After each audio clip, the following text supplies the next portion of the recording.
సంఖ్యాకాండము 21 అధ్యాయం. ఇశ్రాయేలీయులు అతారీయుల మార్గమున వచ్చుచున్నారని దక్షిణ దిక్కున నివసించిన కనానీయుడైన అరాదురాజు విని అతడు ఇశ్రాయేలీయులతో యుద్ధము చేసి వారిలో కొందరిని చెరపట్టగా ఇశ్రాయేలీయులు యెహోవాకు మ్రొక్కుకొని, నీవు మా చేతికి ఈ జనమును బొత్తిగా అప్పగించిన ఎడల మేము వారి పట్టణములను నీ పేరట నిర్మూలము చేసెదము అనిరి. యెహోవా ఇశ్రాయేలీయుల మాట ఆలకించి ఆ కనానీయులను అప్పగింపగా ఇశ్రాయేలీయులు వారిని వారి పట్టణములను నిర్మూలము చేసిరి. అందువలన ఆ చోటికి హోర్మా అను పేరు పెట్టబడెను. వారు ఎదోము దేశమును చుట్టిపోవలెనని హోరుకొండ నుండి ఎర్ర సముద్ర మార్గముగా సాగినప్పుడు మార్గాయాసము చేత జనుల ప్రాణము సొమ్మసిల్లెను. కాగా ప్రజలు దేవునికిని మోషేకును విరోధముగా మాటలాడి, ఈ అరణ్యములో చచ్చుటకు ఐగుప్తులో నుండి మీరు మమ్ము నెందుకు రప్పించితిరి? ఇక్కడ ఆహారము లేదు, నీళ్లు లేవు, చవిసారములు లేని ఈ అన్నము మాకు అసహ్యమైనది అనిరి. అందుకు యెహోవా ప్రజలలోనికి తాపకరములైన సర్పములను పంపెను. అవి ప్రజలను కరువగా ఇశ్రాయేలీయులలో అనేకులు చనిపోయిరి. కాబట్టి ప్రజలు మోషే యొద్దకు వచ్చి, మేము యెహోవాకును నీకును విరోధముగా మాటలాడి పాపము చేసితిమి. యెహోవా మా మధ్య నుండి ఈ సర్పములను తొలగించునట్లు ఆయనను వేడుకొనుము అనిరి.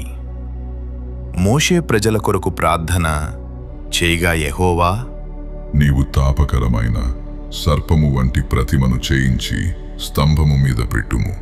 అప్పుడు కరవబడిన ప్రతివాడును దానివైపు చూచి బ్రతుకును అని మోషేకు సెలవిచ్చెను.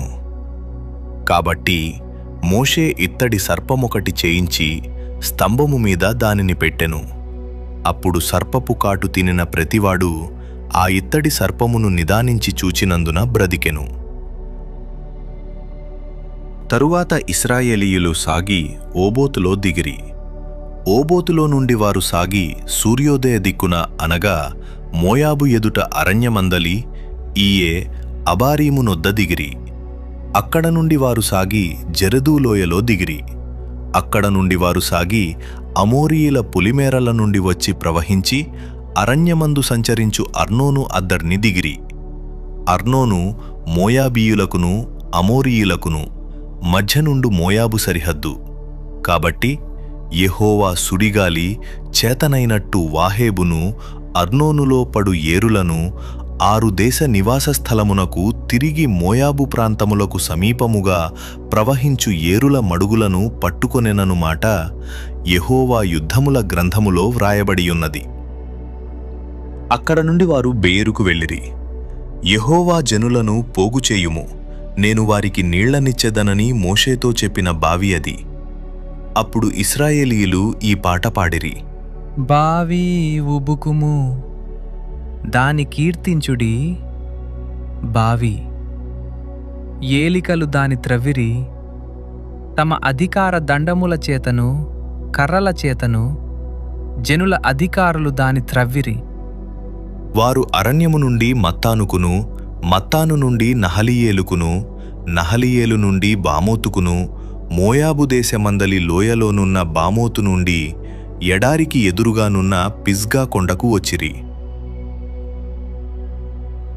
ఇశ్రాయేలీయులు అమోరీయుల రాజైన సీహోను నొద్దకు దూతలను పంపి, మమ్మును నీ దేశములో బడి వెళ్ళనిమ్ము, మేము పొలములకైనను ద్రాక్ష తోటలకైనను పోము, బావుల నీళ్లు త్రాగము. మేము నీ పొలిమేరలను దాటు వరకు రాజమార్గములోనే నడిచిపోదుము అని అతనితో చెప్పించిరి. అయితే సీహోను ఇశ్రాయేలీయులను తన పొలిమేరలను దాటనీయలేదు. మరియు సీహోను తన సమస్త జనమును కూర్చుకొని ఇశ్రాయేలీయులను ఎదుర్కొనుటకు అరణ్యములోనికి వెళ్ళి యాహజుకు వచ్చి ఇశ్రాయేలీయులతో యుద్ధము చేసెను. ఇశ్రాయేలీయులు వానిని కత్తివాత హతము చేసి వాని దేశమును అర్నోను మొదలుకొని యబ్బోకు వరకు అనగా అమ్మోనీయుల దేశము వరకు స్వాధీనపరుచుకొనిరి. అమ్మోనీయుల పొలిమేర దుర్గమమైనది. అయినను ఇశ్రాయేలీయులు ఆ పట్టణములన్నిటినీ పట్టుకొనిరి. ఇశ్రాయేలీయులు అమోరీయుల పట్టణములన్నిటిలోనూ హెష్బోనులోనూ దాని పల్లెలన్నిటిలోనూ దిగిరి. హెష్బోను అమోరీయుల రాజైన సీహోను పట్టణము. అతడు అంతకు మునుపు మోయాబు రాజుతో యుద్ధము చేసి అర్నోను వరకు వాని దేశమంతయు పట్టుకొనెను. కాబట్టి సామెతలు పలుకు కవులు ఇట్లు చెప్పుదురు: హెష్బోనుకు రండి, సీహోను పట్టణమును కట్టవలెను, దానిని స్థాపింపవలెను. హెష్బోను నుండి అగ్ని బయలువెళ్ళెను, సీహోను పట్టణము నుండి జ్వాలలు బయలువెళ్ళెను. అది మోయాబునకు చేరిన 6 దేశమును కాల్చెను, అర్నోను యొక్క ఉన్నత స్థలముల ప్రభువులను కాల్చెను. మోయాబు, నీకు శ్రమ!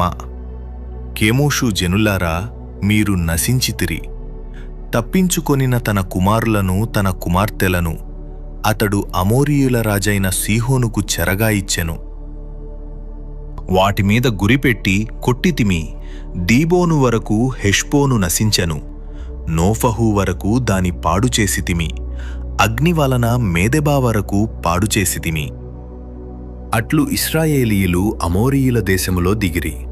మరియు యాజెరు దేశమును సంచరించి చూచుటకై మోషే మనుష్యులను పంపగా వారు దాని గ్రామములను వశము చేసుకొని అక్కడనున్న అమోరీయులను తోలివేసిరి.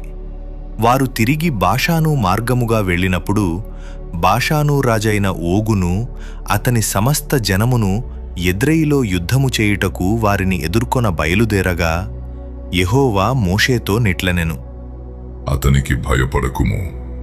నేను అతనిని, అతని సమస్త జనమును, అతని దేశమును నీ చేతికి అప్పగించి తిని.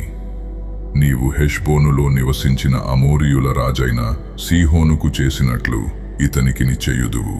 కాబట్టి వారు అతనిని, అతని కుమారులను అతనికి ఒక్కడైనను శేషించకుండా అతని సమస్త జనమును హతము చేసి అతని దేశమును స్వాధీనపర్చుకొనిరి.